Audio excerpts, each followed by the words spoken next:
What's up guys, Elfis here, and today we're going to be doing another HoN replay analysis.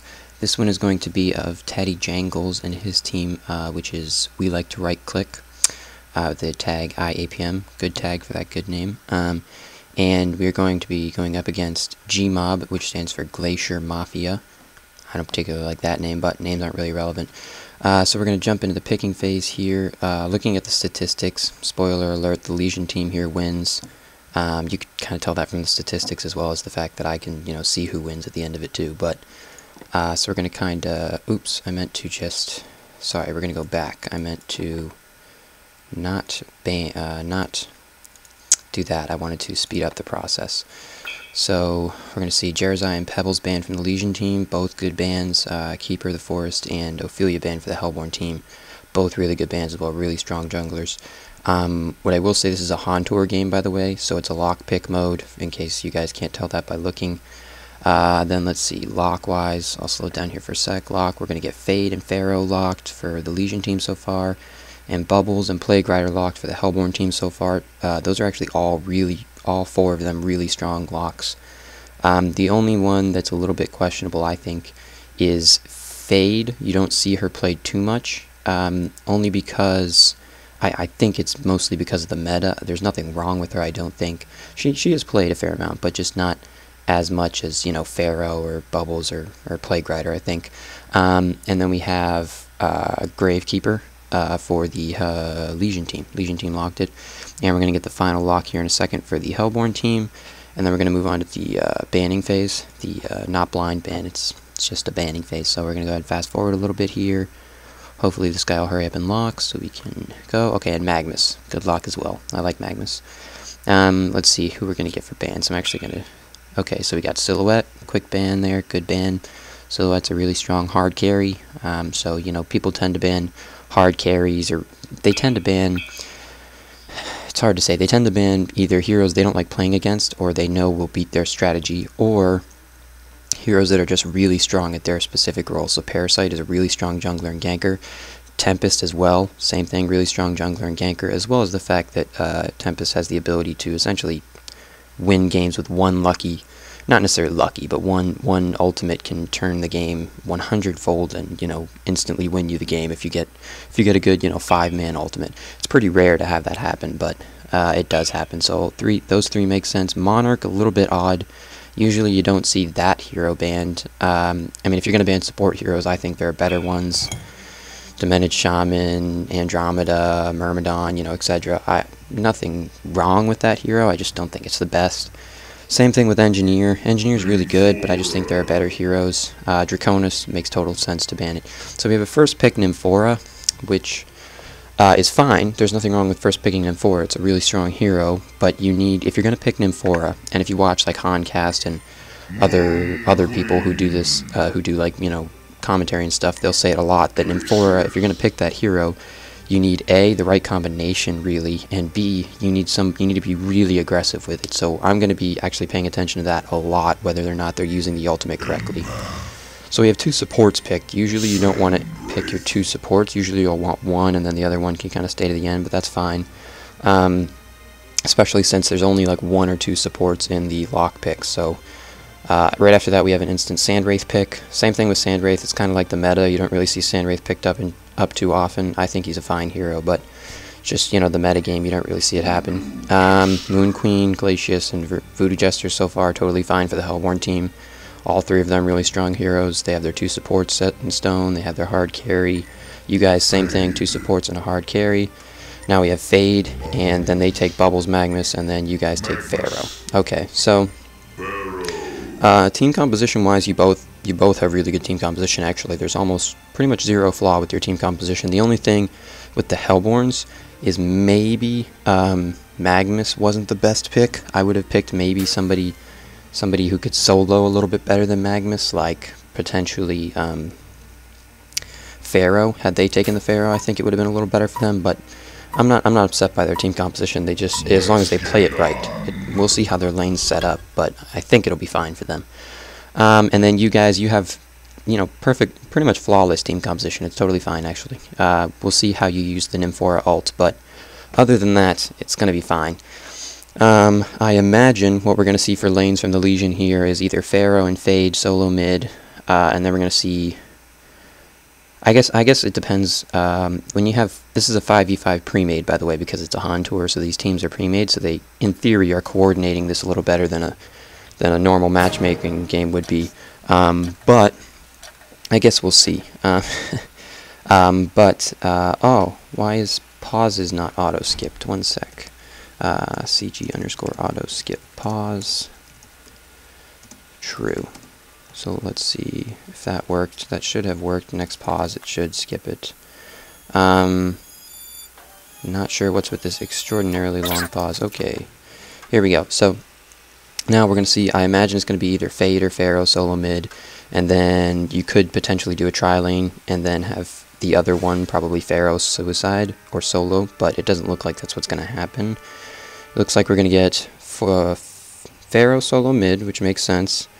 And then probably a tri-lane bot, I guess, and I'm not sure what Fade is doing. It looks like you guys are coming down here to defend your pole, which is fine. There's nothing wrong with defending your pole. Not sure what's up with Bubbles' items right here. He has nothing but a ward.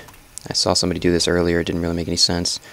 But hey, what do I know? So he's really risking that. That was like, oh, had you landed that stun at the right time, it would have been a free kill. But unfortunately, no. So he actually gets out and gets the ward off, which is really unfortunate. You guys, I mean, he ran down here, like he bought the ward and then booked it. So ward-wise, okay, sorry. So we are going to see what I thought we were going to see. So we're going to see Pharaoh solo top. I figured he would be solo bot, but that's fine. Solo top's fine. And then you're actually going to do a duo lane mid, which there's nothing wrong with that. I actually like the Fade duo lane. A lot of people, when you go into solo queue or matchmaking, they don't like to do a duo with Fade. And I think that's fine in matchmaking because you need to coordinate it fairly well. But in a team match, which this is, by the way, you can kind of, chain your stuns and coordinate your kills very easily. And actually, you tend to see duo lanes mid a lot when it's a 5v5 pre-made. So we're actually going to see that here.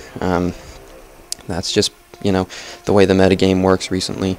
And then, of course, Sandwraith and a babysitter bot, which is fine against the suicide bubbles. That actually works out really well. So I imagine, and actually based on the statistics at the end, I know Sandwraith does amazing, actually. Creep score-wise, he does quite well. So we're going to focus mostly on Pharaoh up here, because I kind of want to know, this is like a suicide lane is really key, depending on how well or poorly he does, especially when you're against the enemy's hard carry. So this is really key. Pharaoh is amazing at suicide laning, though, especially, actually, this guy's playing it really well, hiding behind the trees here and such. He did get Hellfire first, which is totally fine. I'm fine with that. When I do a suicide lane Pharaoh, I like to get mummies first, in case you get the aggressive lane that tries to kill you at like level 1 or something. It doesn't happen too often, but if you're gonna suicide lane or solo lane as Pharaoh against a lane that you're assuming will be a duo, it's usually a good idea to have the mummies first. It's not, obviously I'm sure it works out for him because he's probably about to hit 2 here in a minute, but just so you know, for future reference, that's kind of the way you would do things usually. Not always. It's just the way you kind of want to be more safe. You're not really going to be aggressive at level 1, so you don't necessarily need Hellfire first, is all I'm saying. And actually, you got your Tormented Soul, which I normally would get at level 2 anyways, but I would have had mummies by now. So you kind of, I hope you get mummies at either 3 or 4. If not, we might be a little bit, I'm going to be a little bit upset here, but it's okay. So starting items-wise for Pharaoh, totally fine. Starting items, absolutely no comment there. The only thing is, I think if you're going to be a suicide lane, you might have wanted to go with a little bit more regen. So maybe what I would have done is like shield, 3 totems, and then like potion and runes. That's just my personal opinion, but your items are fine. Empath, her items are fine. We actually got a rune here on Nymphora, so that's good. You guys have rune control and nice warding on both of these. I think this ward right here could have gone down on bot instead and would have been better, because up here, you kind of don't need both of the chokes really. This is kind of like, it's not over warding. The ward site doesn't overlap. It's just, I think the ward would have been better used down here somewhere, like right here or maybe right there. But either way is fine, really. So you guys have rune control, that's fine, and I'm fine with the support getting it as long as the mid lane doesn't have a bottle yet, which he wouldn't, so it's totally okay. Voodoo Jester's items, totally fine. Magnus's items, I'm not sure what happened to... I guess he used all his regen already. That's kind of a lot of regen, so that was a wasted stun, really. I mean, I guess, you know, you're harassing a bit, but it's just, it was kind of unnecessary. You kind of want to save your mana, although I guess as Nymphora, that problem isn't really a big deal, since you have that mana thing, which I believe you can actually use on yourself, too. I haven't played Nymphora in a long time, but Grace of the Nymph, ally units with mana. I imagine you can use that on yourself, too, I think, but I'm not sure. I guess we'll see if he ever does use it on himself. So creep score-wise, let's see. Sandwraith, top on your team, but not quite where he should be. He should be a little bit higher. I'm kind of confused as to why he's not. So I know the poll is warded. I'm aware of that. So I'm not totally against the lane getting up here, although I think your support should have counter-warded it, missing a couple CK there for essentially no reason. Kind of unfortunate. But it does end up working out in the end. So we have an initiation here onto Fade in mid. He should be fine to get out. Yeah, and now we have our bottle. Hopefully that's what that was, yeah. And with a Nymphora, this should be no problem. What I would actually do is let Nymphora have a sip of the bottle, and then Nymphora can just give you mana and heal you or something like that. Oh, did Nymphora not get her heal yet? No, she didn't. Okay, but either way, she can still give you mana and such, and I think it's really beneficial. So now we have a rune top, Nymphora guarding it for Fade. This is much better. No! Whoa, Nymphora just took that. I'm not sure why that happened. There was no reason for that. I mean, it looked like Fade started walking up there to get it, and then I hope he said you could just take it, but even still, there's no reason to do that. So I don't see any reason for that, especially since Fade's bottle's empty, so you definitely want to refill your bottle, but that's fine. So you up here, creep score-wise, let's see how you're doing, Tatty. 4. That's probably about what I would expect. I hope you're using the Tormented Soul to get CK instead of to harass. That would be what I'm expecting, but I haven't been totally watching, so I'm not 100% sure. You're now out of regen, so this is why I like to get a little bit more regen than stats. It's actually really nice to have on a suicide lane, but that's just me. Well, actually, you know what? That's not really just me. That's kind of like, it's pretty much a rule. You usually get more regen than stats. I mean, it seems to be working out for you okay, although your CK is pretty low, but it seems to be working out for you alright. What I do want to note, though, is that their carry, Moon Queen's actually beating your carry, Sandwraith, which is not good. They essentially, you guys have the same lane setups, the only difference is that they have a range to Suicide Lane, whereas you have a Pharaoh, so it's kind of easier for them to, the bubbles to deny and to get some last hits as opposed to Pharaoh. But other than that, there's really no reason why that should be happening. So items-wise, everybody on your team, totally fine. Everybody. The only thing I want to note is your regen. I kind of think you should have gone with that, and the whole not filling up your rune, your bottle on Fade, kind of doesn't make any sense. So other than that, we're going to speed up just a little bit here just to see what we're doing. The hellbourne items are all totally fine too. Some people on this team should have boots more. So Nymphora does actually die there. Hopefully, yeah. Alright, so 2 for 1. The trade was fine, and they didn't get the rune. Nymphora actually got it right before she died, I believe. It's not going to tell me, but I'm almost positive that's what happened. So that's fine. They didn't get the rune, and you got 2 for 1. A Nymphora for their support and their solo mid. Well, it's not solo mid, but their mid. That's great. That's a trade. You guys want that every day. You want that, you know, every single day. So anytime you have that ability, take that trade. That's good. Gimping Nymphora a little bit isn't really all that good because you kind of want her ultimate really early, especially with a Fade. I imagine that's a great combo, Fade, as well as Pharaoh too, either of them, but more so Fade, I think, because she can just walk over the trees and it's not really like a little bit up to chance whether or not she can hit her ult. But I mean, we'll see when Nymphora hits 6, we'll see how well that goes. So we have a port mid. I'm not sure why. Yellow can't really do anything. Maybe they want to kill yellow. I don't know what the point of that port was. Kind of unnecessary. So that's fine though. So statistics wise, if you're looking at GPM, you guys, yeah, the two of them are almost identically on par.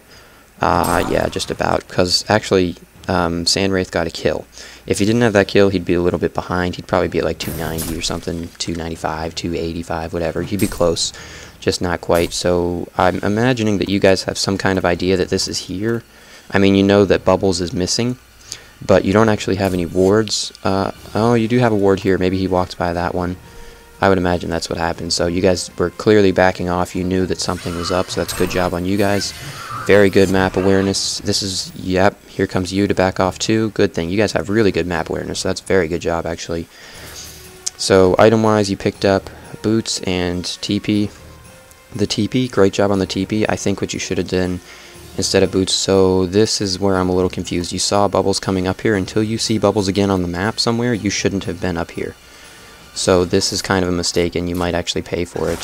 He has his ult, so yeah, I think you're probably dead. Not necessarily, but if I was a betting man, I'd say you were. And there's not really much you can do. Yeah, you're dead. So you saw him coming up here at the ward. The ward like just barely ran out right as you saw him coming. So until you see him again on the map somewhere, you're better off just sacrificing some experience and last hits and just staying back here. And actually, you don't even really need to sacrifice last hits because you can still shoot your Tormented Soul up there. But you saw it at first, I'm assuming, because you backed off a little bit. So you saw it, and then you decided to go back in, which kind of threw me for a loop there a little bit. Other than that, though, you guys are doing quite well.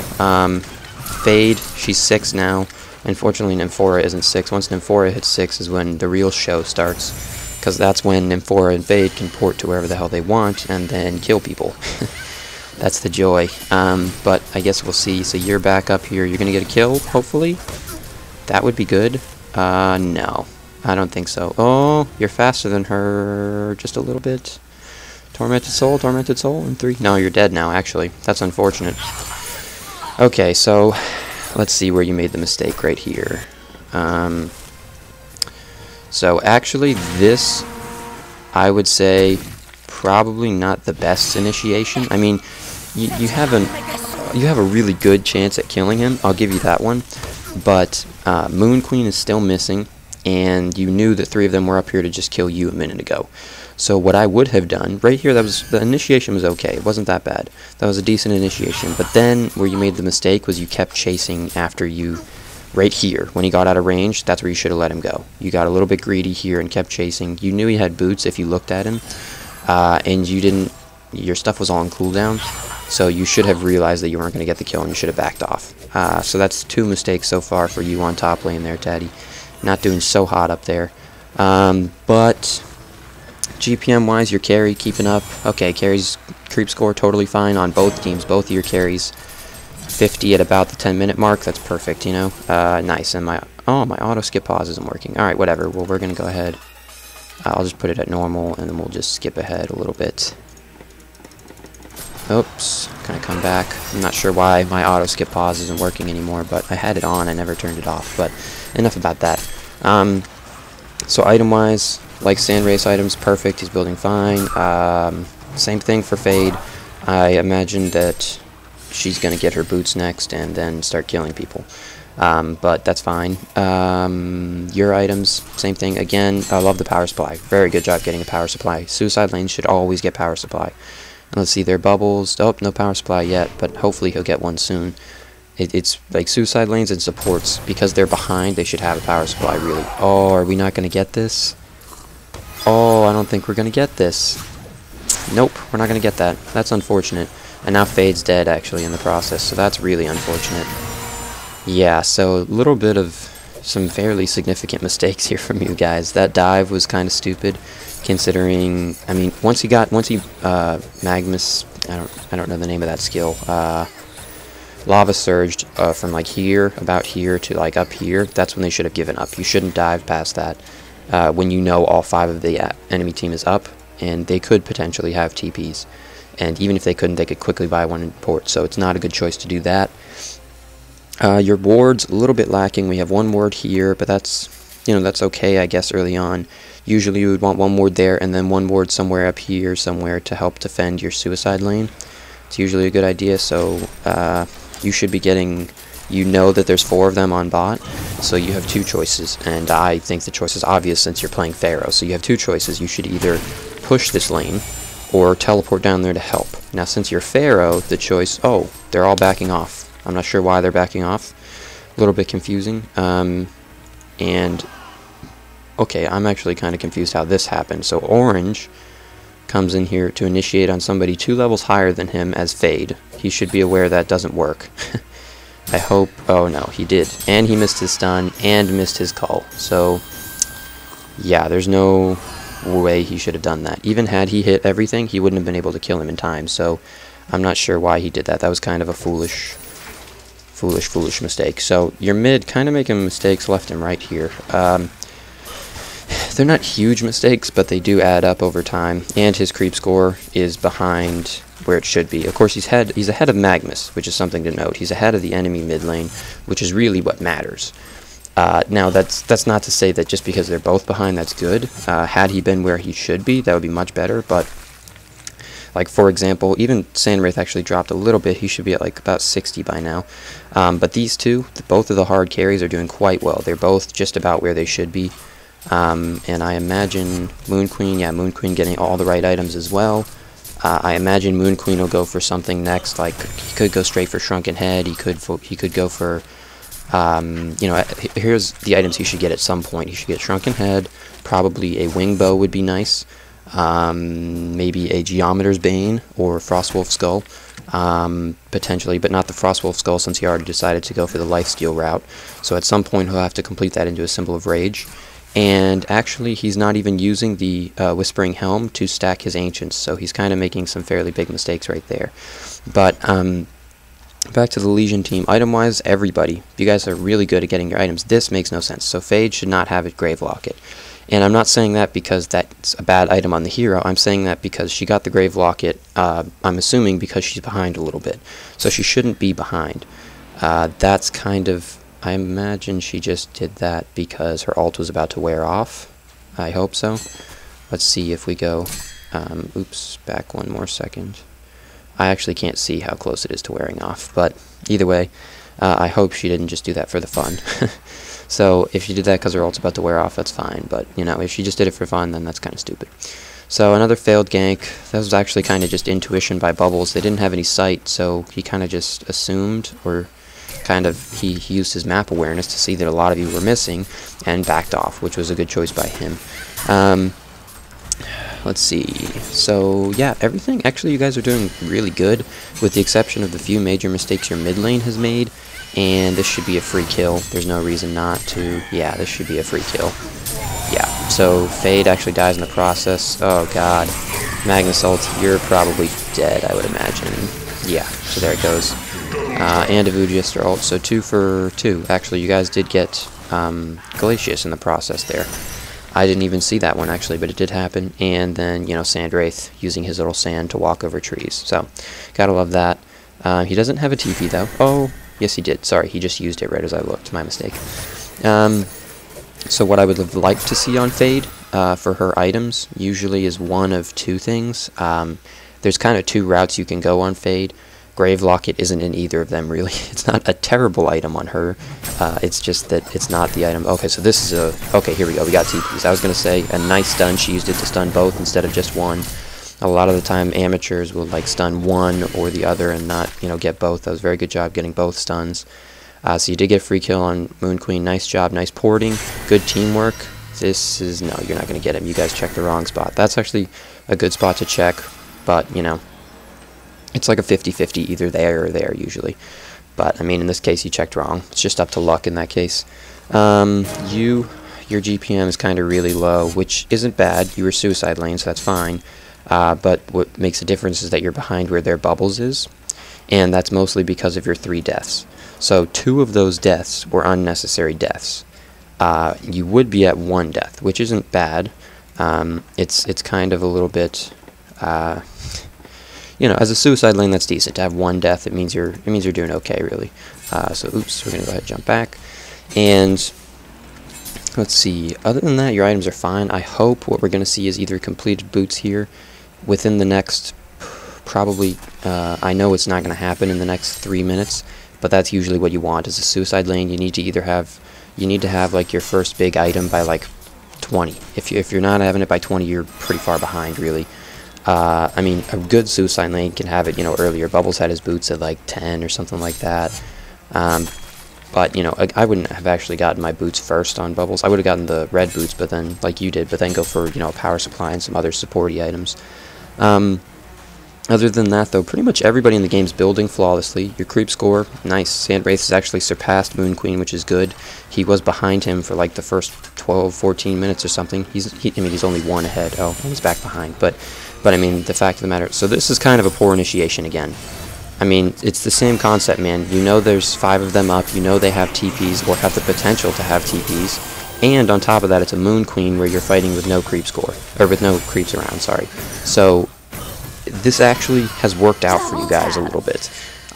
You did trade 2 for 1. However, the 2 you traded for 1 is you traded Sandwraith for their 2 supports, which is a terrible trade. And as the Hellbourne team, I would actually be happy. Oh, and you guys stayed too long anyways, so actually now you've traded 3 for 2. But even the 2 for 1 trade was bad on your part. Sandwraith for their 2 supports is not good, and I'm going to bring it all back to that initiation right over here. There's no reason to dive on them just because, and actually you lost 4 for 2, and the 2 were their supports, so that's even worse. So there's no reason to dive just because you want to have something happen. You guys actually don't have to force things to happen because you have a very, very standard team composition with this Sandwraith. Now, if you didn't, if you had a push team composition or a gank team composition or something along those lines, then you would kind of have to force things to happen, and I could understand that.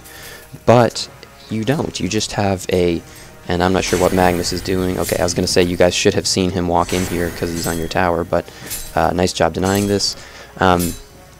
But so you don't need to force things to happen when you have a Sandwraith like this. When you have a Sandwraith, what you're saying is that we want this to go to late game, we want him to farm, and we want him to carry us to victory. If you're trying to force teamfights to happen, and they're just not good teamfights to take, then that's not going to happen. So the Hellbourne team is probably very happy that you would take that very unintelligent team fight right up here. There's no reason to force that. If you're gonna pick a push strategy team or a ganking team or something like that, none of what I just said applies. It's a little bit different. But because you picked a very hard carry like Sandwraith, you're blatantly saying, just like they're saying with their Moon Queen, that they want this game to go late game. They want this to be a 30, 40 plus minute game, alright? And then that's beneficial for you guys. If it goes to 40 plus minutes, it's beneficial for both teams. But now what I think happened is that you have a Fade, you have a Pharaoh, you're kind of thinking, well, we have these gank early heavy team members, we kind of need to make something happen. And that's true, you do need to make something happen, but not stupidly. You don't need to force things to happen. Having something happen is nice, but it's not a requirement. Just because you have ganking to heroes doesn't mean you have to make something happen. It means you should, and it means you have the potential to, but it's not necessarily required. It's kind of hard to say. It's like when you're doing it, you need to think, am I going to be coming out better on this? And even without your team composition, and sorry I missed a kill down here onto Magnus. This is kind of stupid. Oh look, hey, there you are, Magnus. That's unfortunate. I don't know what the hell that was about. Okay, that's always fun to see. So, and Moon Queen getting her butt kicked by these neutral creeps. That's interesting. Alright, so it's just kind of like, see, this is exactly what I'm talking about. If you can get stuff, you can make it happen. If you see opportunities to, then go for it. But you don't have to force it to happen, alright? It's not something that if you can't make happen, you're going to lose the game. Because Pharaoh especially, Pharaoh scales quite well into the late game if he gets the right items, and even Fade can scale decently into the late game if you build her correctly. But like I was saying on the Fade concept, by the way, since I'm talking about Fade, everybody's items are flawless except for hers. I want to go back to that. There's 2 routes you can take on Fade. You can go the really gank heavy route, or you can go essentially it's like a utility route. So that was a really nice guess with that Pharaoh soul. The Tormented Soul. I'm imagining that you were checking to see if anybody was here just in case, because you don't have any wards. So I imagine you were just checking to see if the Hellbourne team is here to defend this tower, so whether or not you could push it. So that's a really good job on your part. I think it looked like you kind of shot it like right here. I think maybe shooting it closer towards here so you could see a little bit here in case they were hiding over here too would be better. But it's fine. It worked out totally okay for you. So very good job on your part being aware of that. Nice job. CK-wise, both of the carries are just a tad behind where they should be. They should both be at like 104 or 103 or something, you know what I mean? So actually, they're both farming really well. For considering, I imagine this game is like 1600 games, something along those lines, 1600, you know, whatever, you know, 15s, maybe a little under the 17s, I'm not sure. But it's certainly not, you know, a 2000 MMR game or something like that. So this is kind of a free tower. I'm not sure why we're giving them a free tower. There's only 3 of them. You guys aren't going to port to defend that. That's fine. I mean, it's not fine. You shouldn't give them free towers, but it's okay, I guess. You appear to be making something else happen. Good initiation. You actually didn't need both the Fade and the Pharaoh ultimate there. It's not a huge deal. Pharaoh's ultimate isn't that long of a cooldown. But either or would have been fine. You actually didn't need both. So this is really good job. You have wards here and wards here. This is genius. This is what you need to do on a team where you have a Pharaoh and a Fade. So this is how you make stuff happen. This is how you make ganks happen, not by forcing them on towers like that. That's just poor choice. Now, that was a good tower kill. It looks like you're probably about to pay for it a little bit. Okay, so this should be... Yeah, this is kind of looking like it's not going to go so well for you guys. I mean, oh, you got Moon Queen at the beginning. I didn't see that. So I thought... I'm actually going to come back a little bit. I didn't see... Oh, Moon Queen was never in this fight. When did Moon Queen die? I'm going to go back a little bit more. Moon Queen died.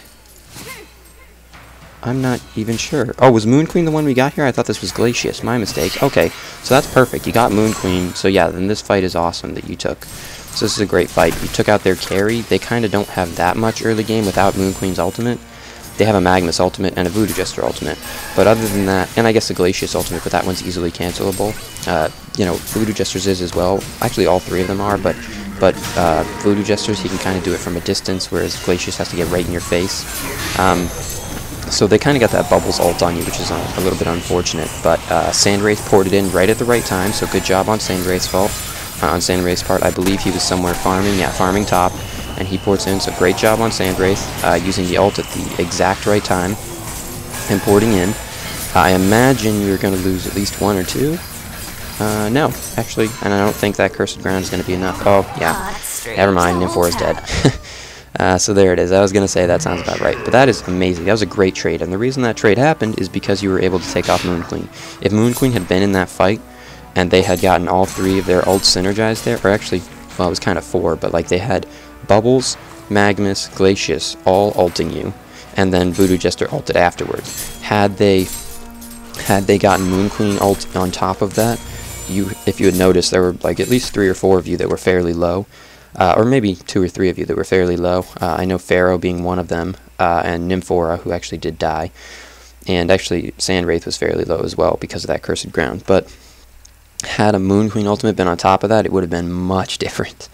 Thankfully it wasn't, and Moon Queen went for the Shrunken Head, which I actually totally agree with. Getting that first is fine. I believe the only thing is that Hellfire is physical. Oh no, it's actually magical. I stand corrected. I thought it was physical. I'm not sure if they changed that at some point or if I'm just wrong. But either way, so this is kind of a little bit odd to be out this far, considering you guys, I mean, you see 2 of them here, which is good, I guess. Do they have an eye or something? Oh, they have a rev here. Okay, I didn't see that. So it's not bad to be farming here, especially as Sandwraith, but it's just that usually if you're going to be farming here, you want to have some kind of sight at this choke right here. This is kind of risky. And now that they don't have a ward here, they'll probably be a little bit skeptical about coming to gank it, but you guys didn't know they didn't have a ward there to begin with. So this is kind of bad. Magnus sitting here invisible. This is going to be a free kill here in a second, if I'm correct. So you should see this coming. Bubbles coming in. That should have been obvious. I'm not sure. It should have been a dead giveaway that they had some type of sight on you. I'm not totally sure why you were just sitting there. I don't know what this is about, why Nymphora ran into. That was pretty stupid, to be honest with you. There's no reason why that should have happened. He should have... I mean, it was a 5v2, so he should have just said, okay, you 2 are dead. You got Glacius in the process, good job, but you 2 were dead. I'm not helping. And then he kind of decided to come in. I'm not sure why. But when you guys were sitting right here, you could see Bubbles walking past the minions to about here before he shell surfed in this direction. That should have been a dead giveaway just when he was walking past the minions. It should have been a dead giveaway that they knew you were there. He was clearly coming directly for you. There's no reason to run past minions like that unless you know there's a hero there that you have the potential to kill. there's literally nothing, no other reason that could warrant that. So instantly teleporting away to defend this bottom tower from Sandwraith, probably a good choice. I think they over teleported. I didn't think they need that many people to teleport, but you know, it is what it is. So I actually want to comment on Fade's build a lot, but I'll get to that in a second. I just want to note, very good job, all of you, with the exception of Empath at the moment, have teleports. Very good job. You guys clearly know that you need to have TPs. That's great job. I haven't really seen the Nymphora ult used, and I'm not sure if I just haven't been paying quite enough attention, but I haven't seen it used once, I don't think. And I kind of want to really harp on that. Your team composition isn't bad, but if you pick a Nymphora, you need to be using that ultimate to be very aggressive. And if you're not, that's fine, just don't pick Nymphora. There are other support heroes you could pick that kind of can serve a better role of supporting with an ultimate on top of that. For example, Demented Shaman, he has that armor buff ult, or armor negative debuff ult for the enemy team, depending on how you want to use it. Or, you know, there's Voodoo Jester, pretty good support. Glacius, I mean, obviously they took both of them, but you had first pick. You could have taken Glacius. You chose to first pick Nymphora instead.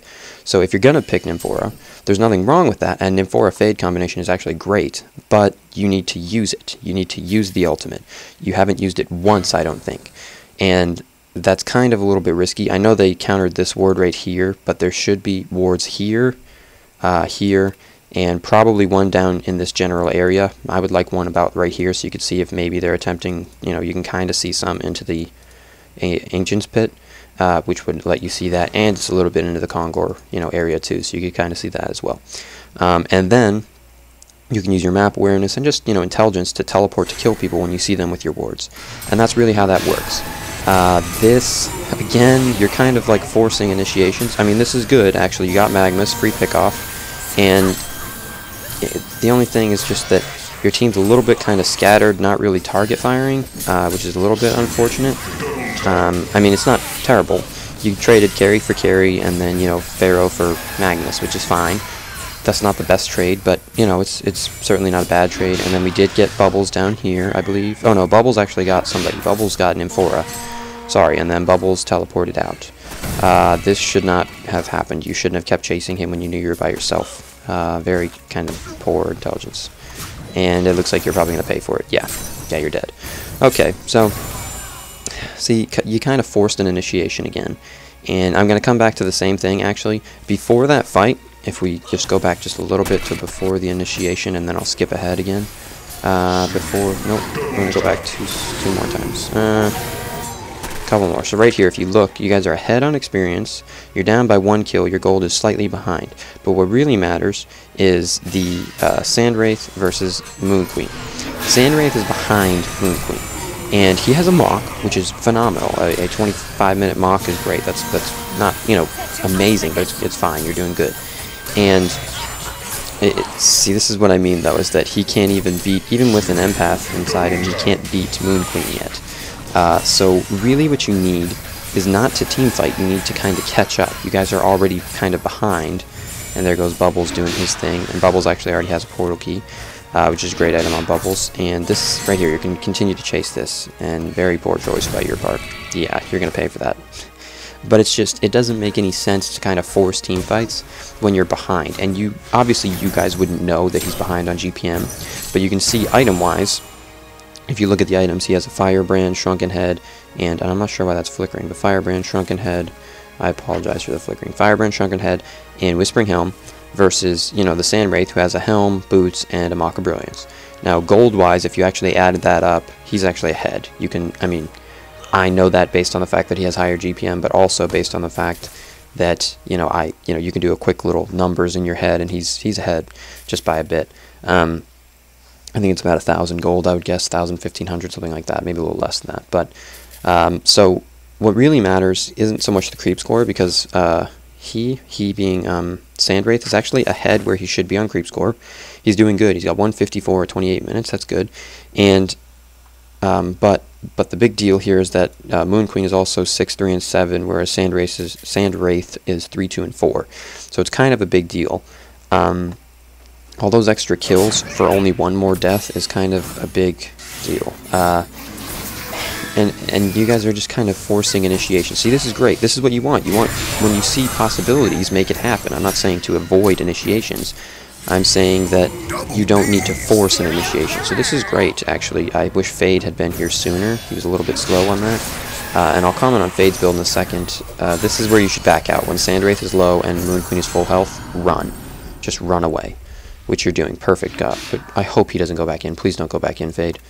Oh my God, please don't consider this, guys. I mean, I know Moon Queen's Shrunken Head is now on cooldown, and that's fine, but don't go back in on this. Okay, so we have an initiation, and had that Nymph Aura stun hit, you guys actually would have killed her. So that was not a poor initiation. I just think that you can't really sneak the whole team up that far. You can kind of only sneak one or two up that far. And I'm actually not sure how Sandwraith was able to get up here, to be honest with you. Did he have his ult?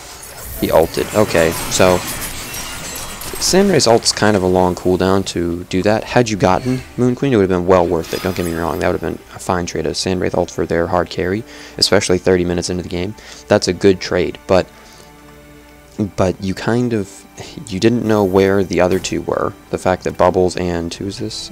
Glacius, you knew they were still alive. You didn't know what they could have easily turned that initiation and killed Fade in seconds had they been like right at the top of this hill. But so it was a little bit risky there.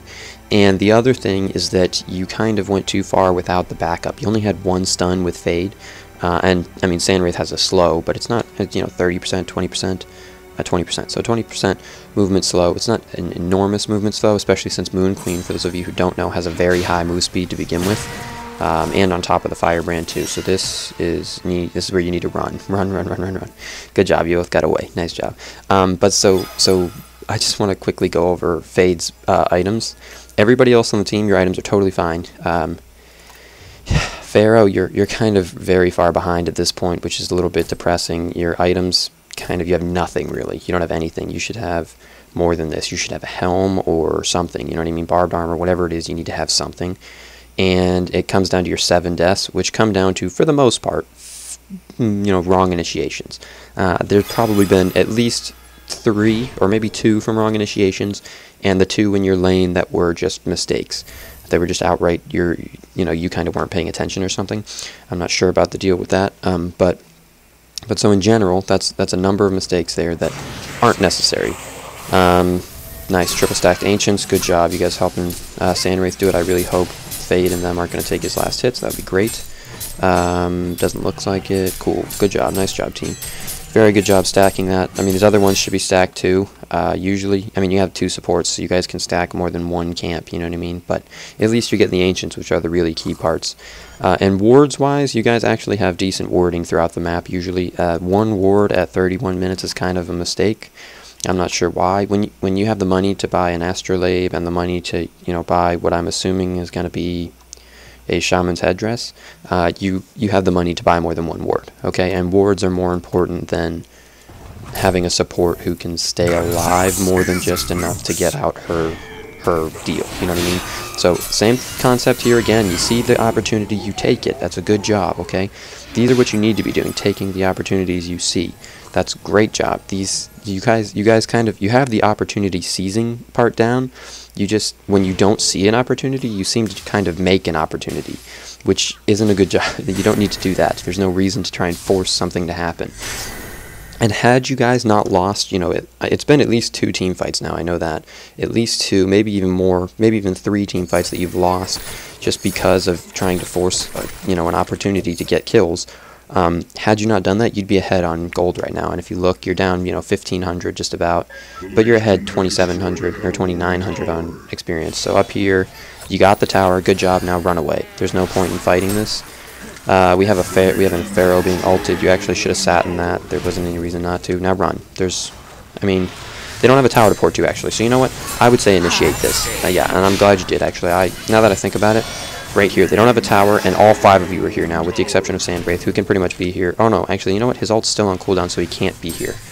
But Moon Queen's low enough that you can kill her, so it's okay. As long as they don't have their hard carry too, it's fine. If they did have their hard carry, it would be a different story. Nice Pharaoh ultimate, good job. You don't have your mummies, I don't think, because you used them. Yeah, here come the mummies, they're up now. I hope we're going to see Mummies trap somebody. Thank you, nice job. So, very good Magnus ult. He only got one person in it, which is kind of unfortunate, but it happens. You guys probably should back off now. I'm not sure what happened. There's 4 of you alive. Oh, Empath is inside. Yeah, okay. I was like, where's the Empath? But Empath is inside Pharaoh. So there's 3 of you here still, but you had no mana, so there's no reason to stay around. Pharaoh and Nymphora with no mana means you're kind of useless pretty much. And Empath too is pretty low. So just leave. There's no reason to stay. Sandwraith did his job on bot. Unfortunately, he didn't have a ultimate up. Had he did, you guys would have won that fight unanimously. It would have been a genocide probably. And you would have just probably either at least gotten racks or maybe even potentially just they would have conceded. You could have at least gotten these 2 towers, maybe not the racks, that might have been pushing it, but either way, you know, I believe that same ultimate being down was from that Fade, or the Nymphora, I don't know why I said Nymphora, the Moon Queen attempts down here on bot when he used the ult to get here. And he didn't get Moon Queen from it, so... But so, item-wise on Fade, I keep saying I'm going to say it, but then I forget. Item-wise on Fade, and wards are back up, so good job on that. Very good job on the wards. You have one on Kongor, which is nice, all kinds of that. So wards are good again. You need a new one on Kongor, FYI, and nobody has wards on them. So that's a mistake. If they get a Kongor, the game's not over, but it can certainly be a very big sway in their favor. So Fade items. So we had a Grave Locket first, into a Portal Key, into what I'm assuming is either a Hellflower or a Spell Shards. I'm not against the Spell Shards. I am a little bit against the Hellflower, only because it's going to take her a fair amount of time to farm it, with 270 gold per minute. I'm not sure, did she just purchase something, or was that somebody else? I think somebody else just purchased something. But, so, and Nymphora going all the way for her Barrier Idol, which isn't wrong, but you need more, there should never be, when you have 2 supports on the team, there should never be wards in the shop. Somebody should be buying wards constantly, unless you guys are so far behind that you can't do anything. And really, you're not that far behind. So, but Fade items. So, Grave Locket, Portal Key into Greater Arcana, or sorry, just Arcana. I don't understand it. This is a bit of an odd build, so now we don't have, oh sorry, we do have Sight on Kongor. They have a Rev Ward somewhere. Oh, they bought an eye. Okay. They bought an eye on Bubbles, so now you guys should know that because you saw them killing this ward.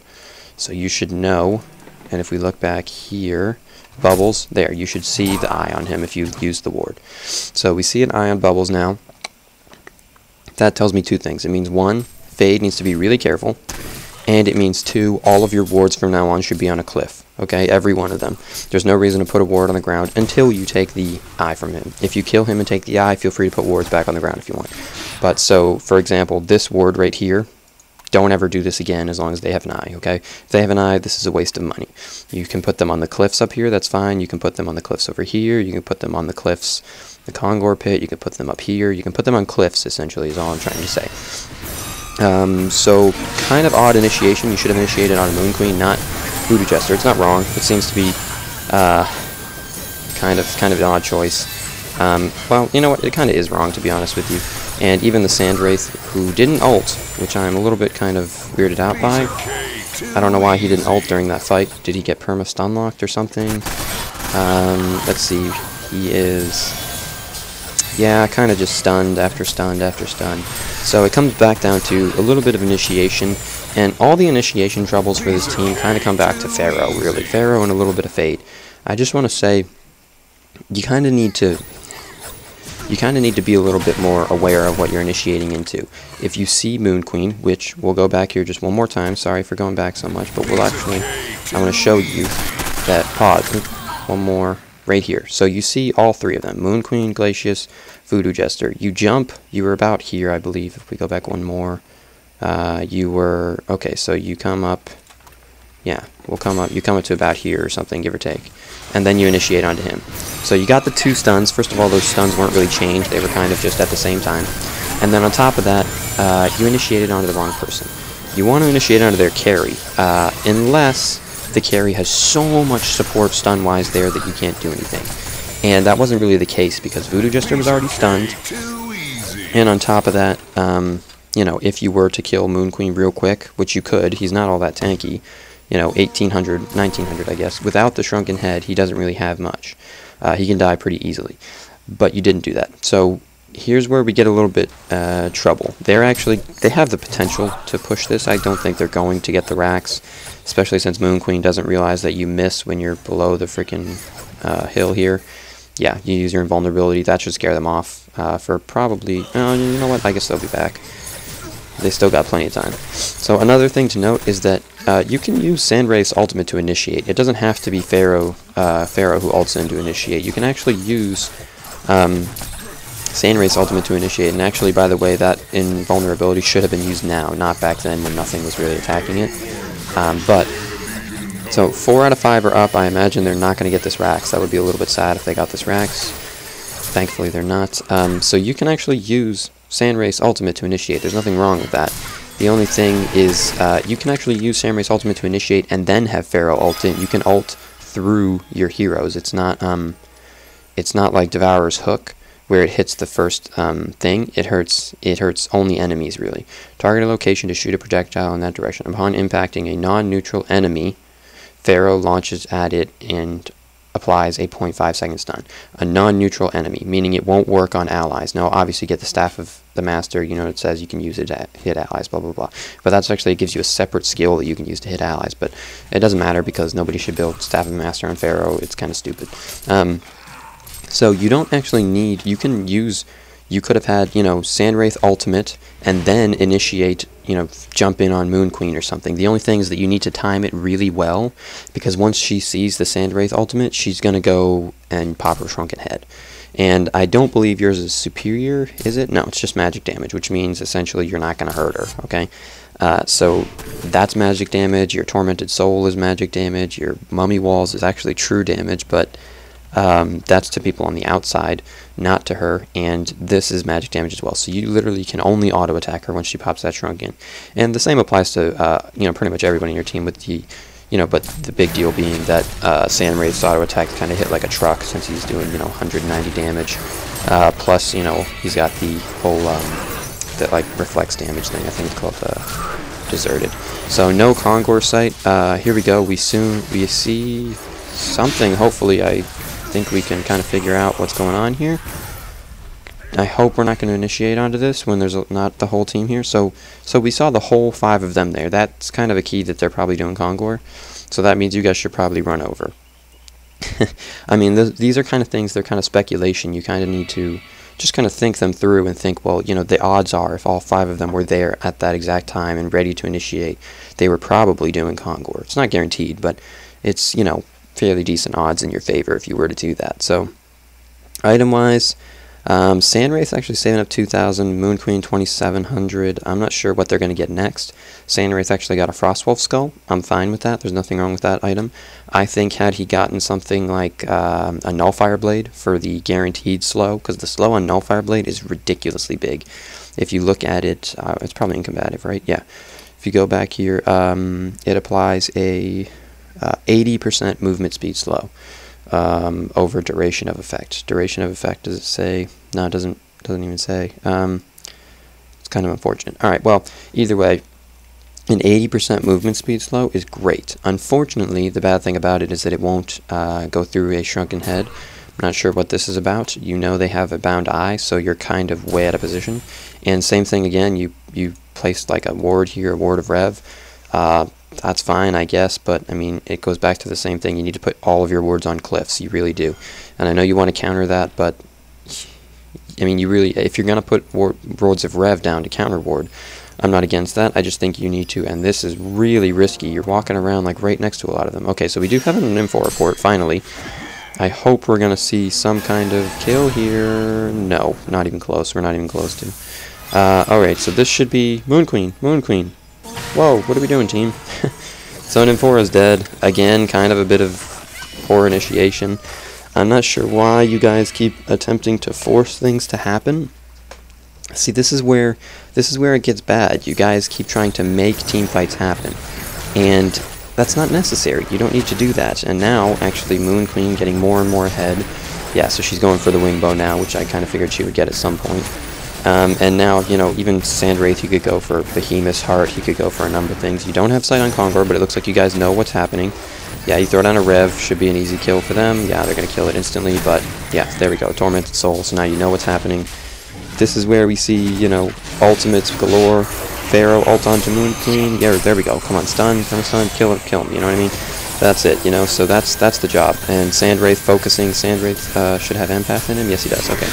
So Sandwraith should be able to kill Moon Queen. Yep, Moon Queen dies. Sandwraith is gonna die too here in a sec. Yeah, that's okay though. So actually Fade died. I didn't even notice it. All right, so we got 3. The eye right here. If you picked it up, you could kill Magnus. I guess we don't want the eye. I'm not sure what the deal is. There we go. We have a Nymphora ult. I don't believe Nymphora bought back. No, she just respawned. It's fine. Yeah, he's gone. Yeah, don't keep chasing. Good job. You turn around. Kongor is actually low enough that you guys could kill it. So you don't have much, but you have Pharaoh.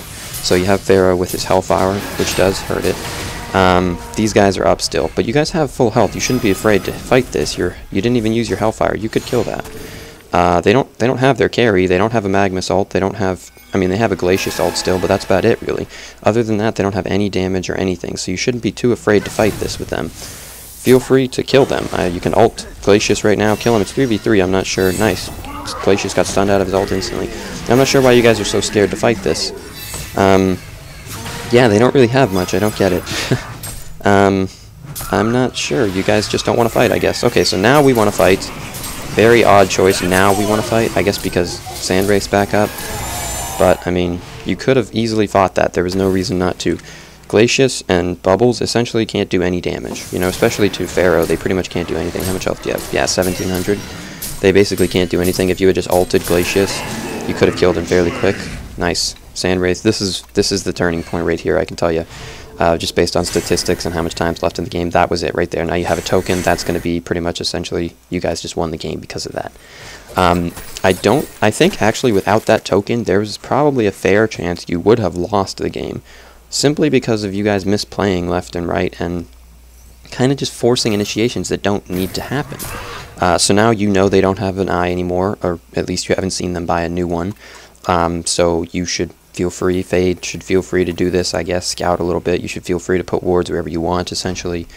The only thing I want to mention is that Empath is actually carrying the eye. I hope he doesn't hold on to the eye forever. I hope he either puts it in the well or gives it to somebody else, and he does not. He holds on to it. That's kind of a pretty big mistake right there. You don't want to give them back the eye, and Empath is essentially a free kill. So Empath getting an Abyssal Skull, Astrolabe push stick, very good. Nymphora getting a Barrier Idol, very good. We actually did have a kill up here. I'm sorry I missed that. I'm going to come back. Yeah, Glacius is dead. And it looks like you guys are probably going to pay for this. Oh, maybe not. Yeah, you're going to pay for this. Yeah, so Pharaoh for Glacius, not a good trade. I mean, in general, you don't ever want to make that trade, especially a level 17 Pharaoh for a level 13 Glacius. What I do want to note, though, I think a key thing why you guys are still in this game significantly is mostly because of the fact that your supports are not getting underleveled. So 17, 17, and at this point Fade is kind of a support. You know, she can't really do much with her items, so 17 too. Versus their 2 supports, which are 14 and 13. That's a pretty big difference. You know, 4 levels, 3 levels, that's a really big difference. I'm not sure why I said 4. 3 levels or well, you know, 4 levels, I guess, if you count the 13. So 4 or 3 levels, that's a really big difference when it comes to supports. And I mean, had your supports been buying more wards like they should have been doing, it may be a different story. They may not have the items they would like to have, and they may be behind, which happens, you know. I'm not sure what Fade's doing. He can't kill Moon Queen solo. There's not a chance in hell he can kill Moon Queen solo. No, not a chance. So if we're going to see an M4 port, that would be great for you kill and then get out. The only thing is that, statistically speaking, you guys can't see what I can see. You don't know that 3 of them are doing the Ancients. So you, for all you know, 3 of them could be right here or whatever, you know what I mean? So statistically speaking, you shouldn't port to kill Moon Queen there in the jungle, but based on what I know you should. But, I mean, you know, theoretically there's no reason to. So, well, not that there's no reason to, just that you shouldn't do it. But, so we got all these guys. So item-wise, Energizer and Nymphora fine, but same thing again, we don't have wards on either of your supports, so this is kind of, like if we look from the Legion team's vision, like, we don't have any sight anywhere on the Hellbourne's half of the map, nothing. That's really bad, okay? We need to have sight. You need to have sight on a number of places. Not so much the Kongor pit now, because you know Kongor's down for, you know, another 7 minutes or 5 minutes or whatever. I don't know. I didn't look at the exact time you killed it, but do I have timestamps? No, I don't have timestamps at the moment. I don't know why, but so we got initiation here on top onto Magmus. He PKs out. We're gonna get a free kill on Voodoo Jester, and Blue is here. He can see this Bubbles, so we got the kill. That's perfect. We still have the token of life. This is where we want to fight. We have 3.5 minutes left on the token. We need to use it, okay? So don't go to farm the jungle. Push this tower. This should be your first goal. Push this tower or push this tower. You can kind of make a choice. Either or is fine. I would actually say the mid tower because it's a little bit, you know, the wave's pushed up a little more. But it doesn't really make a difference. With a Sand Wraith, with a Mach, you can push the wave up pretty damn quick anyways. But either way, you have 3 minutes left with the token. You need to push. You have 5,300 left on Sand Wraith, so even if you make a big mistake, Sand Wraith can buy back, whereas Moon Queen can't. So if Sand Wraith dies twice for some reason, then buys back, Moon Queen dies, and he can win the game, okay? There's nobody on this team that can kill Sand Wraith other than Moon Queen. So as long as you can kill Moon Queen, you're fine. The game's over, alright? Because Moon Queen's going to have a 60-second death. So we have an initiation. Very good job. Very good job onto that. I don't think you needed Pharaoh to do it. I think Fade could have been the one to do it, and Pharaoh could have initiated onto somebody else, but very good job either way, canceling that ultimate. That's actually a key. If they had gotten that off and then portal keyed in, the fight may have ended very differently. I'm not sure. Yeah, Sand Wraith should be focusing Moon Queen. I'm not sure why he's not. Turn around, you can fight. You have a token of life. Thank you. So turn around, fight, kill. That's your job. You die, awesome. You're going to come back to life, and then you're going to kill her. So please focus her. Yes, okay, we got that. Moon Queen should very much so die. Yes, thank you. Okay, so that's GG. I imagine goes up to 6 minutes. So actually, the game keeps going a little bit longer. For some reason, you guys don't end it right now. I hope you're going to at least take 1 or probably even 2 racks right now, because you just got a genocide. And Sand Wraith is full health. So top racks should be gone, definitely. And even middle racks, yeah, having orange push mid. Okay, maybe not. Yeah, having orange push mid. I'm not sure what he's doing. Kill the bound. Okay, kind of a little odd there. Okay, so it should be a guaranteed free racks. You should instantly dive him as soon as you see him. Sand Wraith, throw your sand. No. Okay, so you know he's the only one up. Yeah, there you go. Throw your sand. You should have done it before he slowed you, but you could have even chased him at that point. And Fade going in. And you using your ultimate for that, I don't agree with that. You know, you've done that twice now where you've used your ultimate as like kind of like a PK. I don't agree with that. But, I mean, at this point it doesn't make a big deal. It doesn't make that big of a difference because you're going to win either way. So Sand Wraith just spent a lot of money. What do we get? A heart? A wing bow. Okay. That's not wrong. I wouldn't say, you know, that's a bad item on Sand Wraith. It's just not an item you see on him, really. And I think the reason is because Sand Wraith is kind of built, you kind of build Sand Wraith tanky more so than damagey. Nice, you're going to go take bot too. This is actually, you kind of took a lot of time to get the top racks. I would actually leave. Within the next 5 seconds, you guys should leave. Okay, so we did get an initiation, so never mind. Now I changed my mind. You initiated before the other 3 were up. If we can kill Moon Queen... no. Okay, so we should leave. This is where we should leave, probably. We got 1. There's still... It's a 4v5, though. Oh, no, wait. Is Empath? Empath is inside. Okay, Empath is inside Sand Wraith. It's a key thing to note. Sand Wraith could still buy back. I believe even if he died... He actually did buy back once. I missed that, apparently. But even if he died, I think he could still buy back. Not that you want him to die, obviously, but... It's something to think about. I believe he will buy back here in a second. Or maybe not. He doesn't need to, but just to buy back to make an attempt to just end the game would maybe be beneficial. I'm fine either way. If he didn't want to buy back, that's okay. If he did want to buy back and try to force an end, that's fine too. I think he could, you know, Sand Wraith can seriously pressure all of these lanes easily, very easily, especially with an ultimate up. But, you know, I'm fine with him not buying back either. The only thing, though, is that now they're going to try and counter-push this. They're going to leave 1 person to defend. In this case, it's Glacius. I would have left probably Bubbles or Voodoo Jester to defend. Probably Bubbles. But, so, no, you know what? It doesn't really matter. So, they got another Bound Eye. Do they take back that same one? Yeah, Empath doesn't have any more. You guys just keep trading this Bound Eye. There's no reason to give it back to them.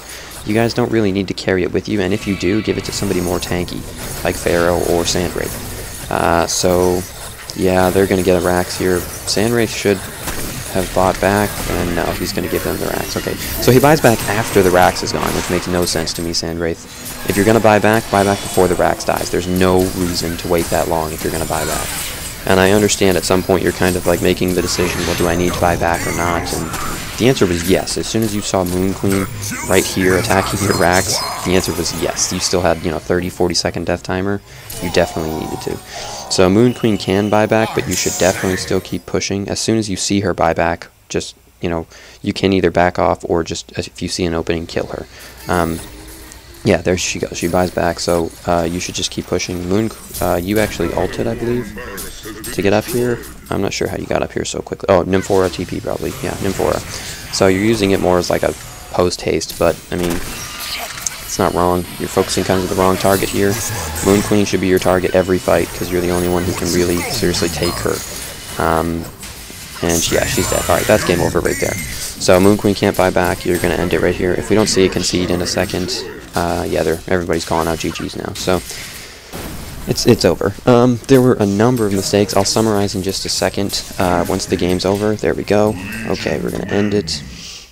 Open up our statistics here, and we'll go ahead and summarize the big mistakes. First of all, Sandwraith, I want to say, great job on creep score. I mean, the Mock of Brilliance probably did most of the work, but even before you got the Mock, you were on par with creep score where you should be, so good job by you. And the enemy team, even Moon Queen, you did a really good job too, so, you know, no worries about that. The only reason he had 100 more than you really is because of the Mock, probably. But I mean, you have your little bouncing thing. I don't know the name of that skill actually, but you have that ability that makes your attacks bounce, so maybe you should be about on par with him, I think, but, you know, either way, it's fine. So let's go over items, builds, you know, creep score, etc.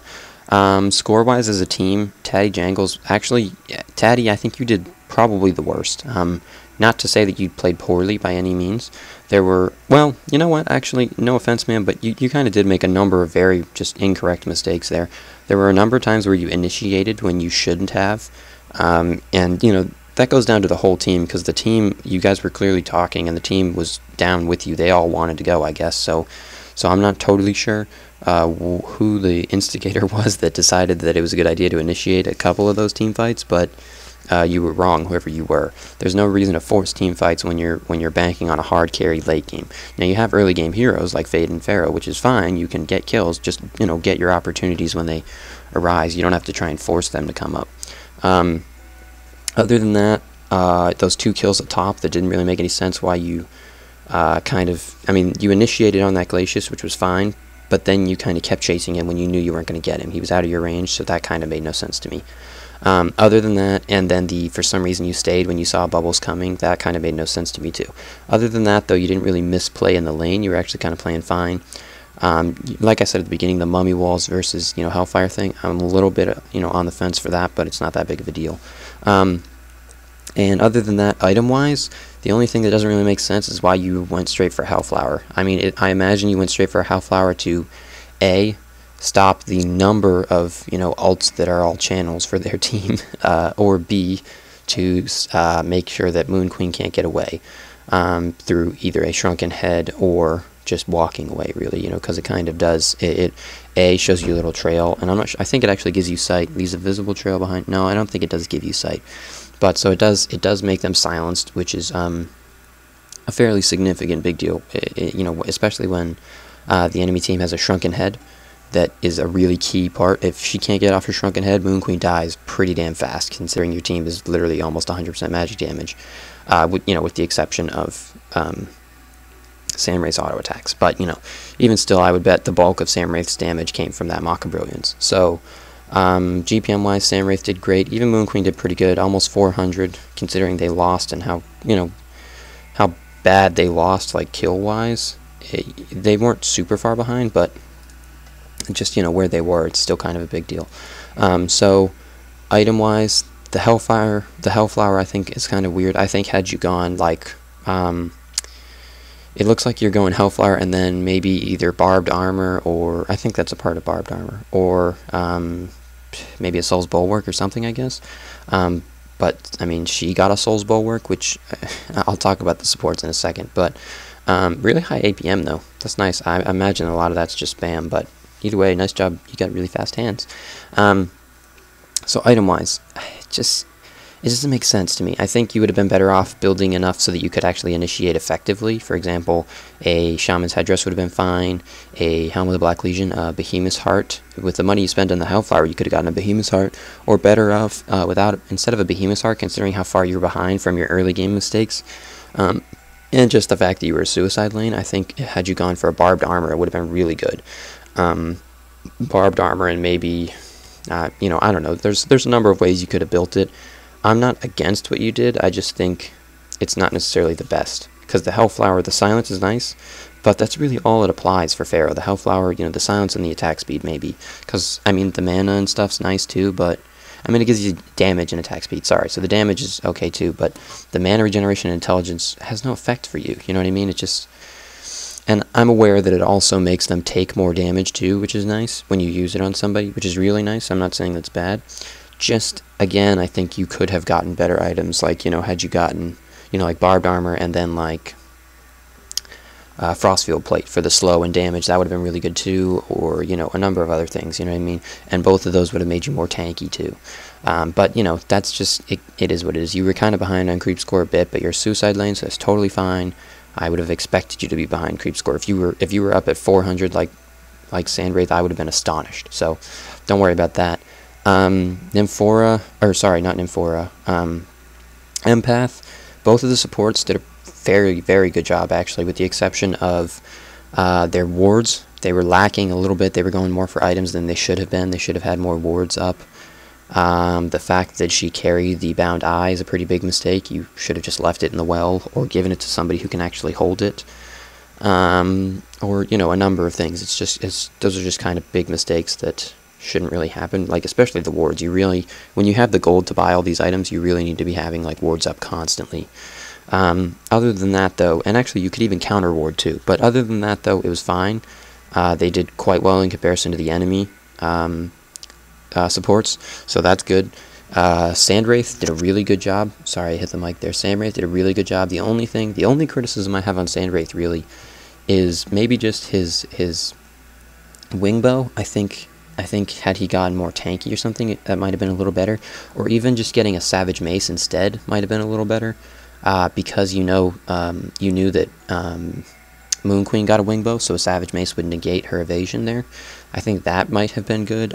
Other than that, though, even I'm fine with the wing bow still. I just think there might have been a little bit of a better choice to make. But other than that, Sandwraith, you played amazingly. So your carry, you got a really good carry. Sandwraith did a really good job. Moon Queen, or sorry, Nymphora, come on. If you're going to pick Nymphora, I've said it a couple times throughout the video, if you're going to pick Nymphora, you got to use that ultimate. And you guys didn't. You didn't use it. So that's fine if you're not good enough. I mean, not to try and insult you guys, but if you're not coordinated enough and such to use the ultimate, that's fine. Just pick somebody else. There are better support heroes if you're not going to use the ultimate, really. It's just kind of, it doesn't make any sense, you know what I mean? That's like the key reason you would pick that hero over, you know, a different support hero. There's really no reason else. So if you're not going to use it, that's fine. Just don't pick it.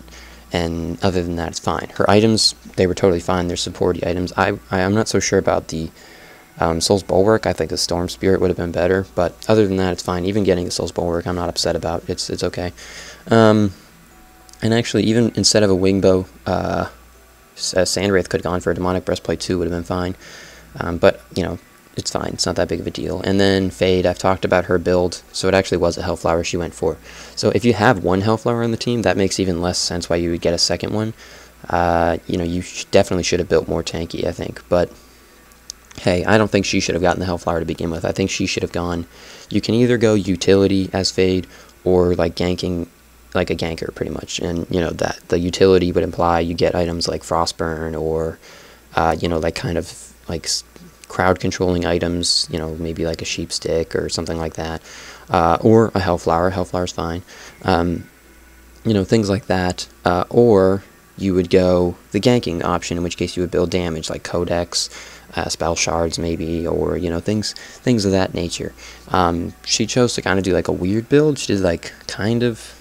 I mean, I don't even want to say a hybrid. It was just kind of different. So she built the Grave Locket and Portal Key. There's no reason to get a Portal Key on Fade. That just makes no sense. Like, that's like It's just odd. You have your ultimate. As long as you kill the person who has the bound eye, which you did, then there's no reason you need a portal key. There's really, I mean, they can put revs and stuff, but as long as you fight in locations that are ideal for you guys, the portal key isn't necessary. So don't worry about that. I just think she really needs to rethink her build a significant amount, and her creep score was actually tied for their mid's creep score, but both of you were behind where you should have been. The enemy team, I kind of think they were a little bit outpicked to begin with. They got a Magnus. I think they should have gotten like somebody who could initiate better and such. Not that Magnus is a bad initiator. He's got the ultimate and the blink, because he got the PK. But still, and same thing. I don't know what the trend is with people getting post haste before they've built all their items. I don't really get it. It's still a very expensive upgrade. Just carry TPs. Doesn't make any sense. I don't get it, really. And by the way, for your team, TP-wise, you did great. The only one who wasn't really carrying TPs was Sandwraith, which is fine, because he doesn't need to, because he has his ultimate. But, and he was actually really good with paying attention on the map to when to use his ultimate or not, with the exception of those 2 times that he used it for, like, a PK, which I think were fairly odd choices. But, I mean, the second time, it didn't really make a big difference, because the game was pretty much over. But either way, though. And then, other than that, it looks like he's going for either a sheep stick or... I believe this also builds into a Frostfield plate, if I'm not mistaken. So it could be either. I think a Frostfield plate. No, I think a sheep stick probably makes more sense, but doesn't really make a big difference either way. I think I'm fine with either of them.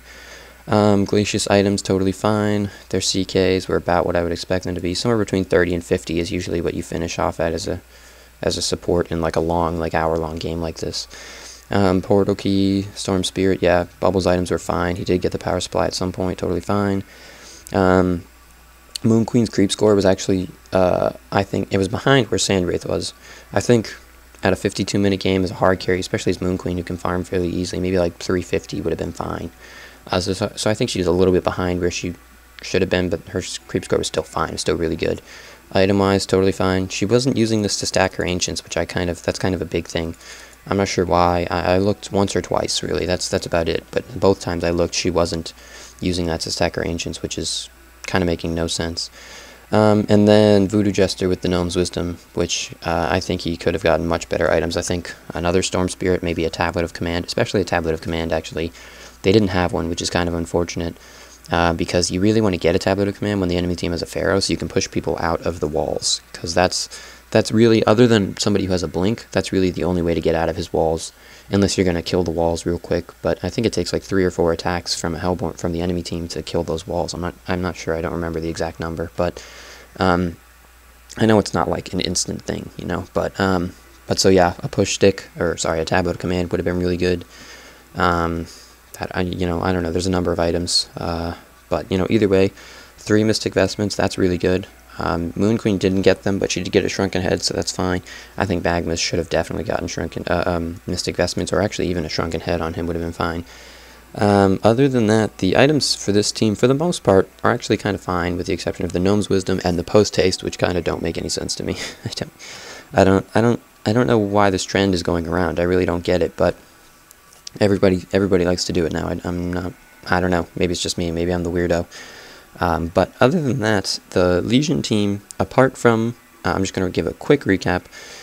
Use your Nymphora ult if you're going to pick her, or pick somebody else. There are better supports if you're not going to use the ult. Don't use it as just like a TP. Use it as, like, ganking. You have to be really aggressive with it.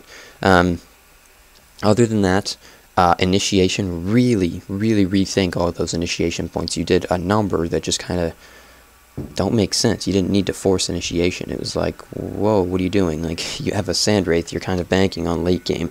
And I know they were, like I said, same thing, just seize the opportunities to come up. You don't have to force opportunities to come up. Other than that, your creep score for your carry was fine. Item-wise, just, rethink maybe some of it. Build on Fade, just like rethink that whole thing, really. And then the Hellflower on Pharaoh, but I mean, I know Pharaoh's behind, but still, just because you're behind, I understand the concept. I get it. You're behind, so you go, okay, well, I'm behind, so I'm not going to be tanking or doing much this game. I'll build, you know, utility, like a support hero kind of, you know, I'll get items that'll help my carry win the game, essentially, which is fine. That's a good mindset to have if you're so far behind that you're not going to be able to do your job effectively. That's a good mindset to have, and actually, if you watch the games where I do poorly, that's kind of my mindset. If I'm doing badly, I essentially just, you know, sacrifice being a carry or whatever, and I will change and I'll be a support, you know, I'll support, you know, I'll try and do my job to help my other teammates who are doing good do even better. That's not a wrong mindset to have. I just think there are better items you could have gotten to do that. But that's just me. Well, maybe think about it. Maybe let me know. I'm kind of on the fence. I'm not against the Hellflower. I just think there could have been better utility items to get, really. Other than that, though, you guys did play fairly well. Your carry, again, same thing. Your carry, really good. Samruth did a really good job playing. He knew when to use his ultimate with, again, the same the two exceptions where he used it as like a PK, I'm not so sure I agree with, but because it has a fairly long cooldown, not super long, but fairly long. But, you know, your carry did phenomenal. He was definitely the MVP this game. No offense to the rest of your team, your supports did pretty well too, with, you know, again, the same exceptions. Don't carry the bound die on a support unless you know you're not going to die, really, or you know you're not going to be, you know, poorly positioned or something. And, you know, maybe get some more wards. You guys were kind of not really warding and not really counter warding. But other than that, well, not that you weren't warding. You were doing warding. You just maybe weren't doing it as much as you should have been. And you weren't counter warding, though. I don't think I saw you purchase... Well, I saw you maybe get like one when they were doing Kongor, that one counter ward you used. Other than that, I think you didn't really counter ward at all. So maybe just think about counter warding a little bit more. And, you know, Pharaoh, maybe think about a little bit more about map awareness with that whole bubbles thing at the beginning of the game. Other than that, though, you guys did pretty good. You certainly outplayed them. I think it all came down to that one token of life you got. That one team fight you got there in the Kongor pit. But hey, you know, that's what a lot of these games come down to when it's a hard carry versus a hard carry. A lot of it comes down to one team fight where one person makes a mistake, or one team, you know, makes a mistake. So it is what it is. It tends to happen. Either way, though, you guys did quite well. I hope this was helpful. Hope you enjoyed it. Hope you learned something. Thank you for watching. Like and subscribe if you want. You guys know where those buttons are. Click them if you want to, or dislike and tell me why. And feel free to comment on your build, Pharaoh, because I mean, I see the mindset behind it. It's just, I think there could have been better choices to get, you know. I really think you could have gotten better support items, but maybe that's just me. If you maybe show your argument behind the Hellflower, maybe I'll see it, but it's a really expensive, you know, utility item to get, really. But hey, you know, it is what it is. You did get it. It did work out, so it's fine. Either way, though, thank you for watching again, and that's all I wanted to cover. So GG, well played, guys. Elfis out.